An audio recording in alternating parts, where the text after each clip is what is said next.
Ito, sagutin natin to. Coach, love you po. Full body workout using body weight, chairs, dumbbells, or bands lang po. Or anything na common sa bahay lang, coach.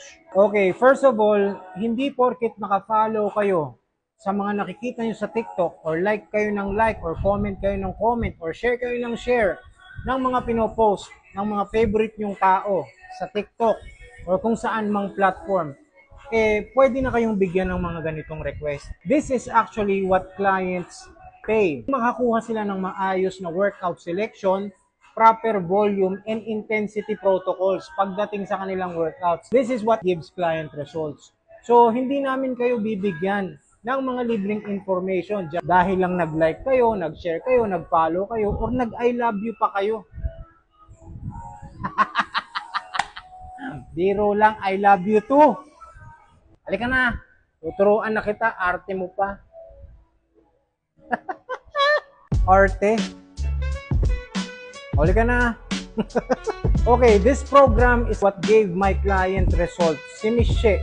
Michelle has been doing home workouts. All you need is actually adjustable dumbbells. No need to complicate your trainings, just do the same routine over and over again. But of course, you have to make sure your nutrition is on point and the intensity of your workouts is high, depending on your current condition or strength level. So this is a full body split. This is done every other day. And this program aims to grow your glutes and legs. For your first workouts, mamimili lang kayo what you want to do. Elevated goblet squat.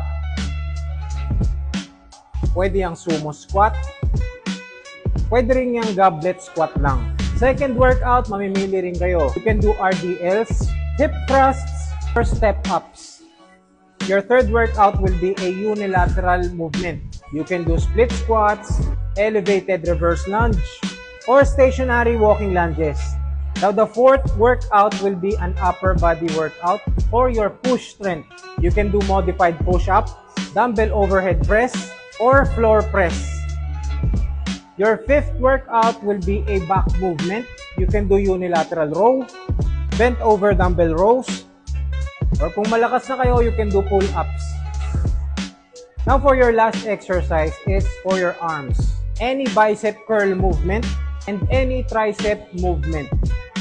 Now, the volume and intensity will be depending on your current condition.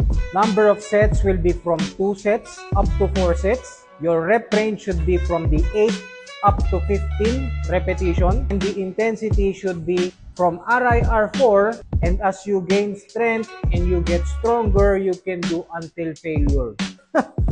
Akala nyo makukuha nyo ako pa I love you nyo? I love you too. Ooh. I hope this helps.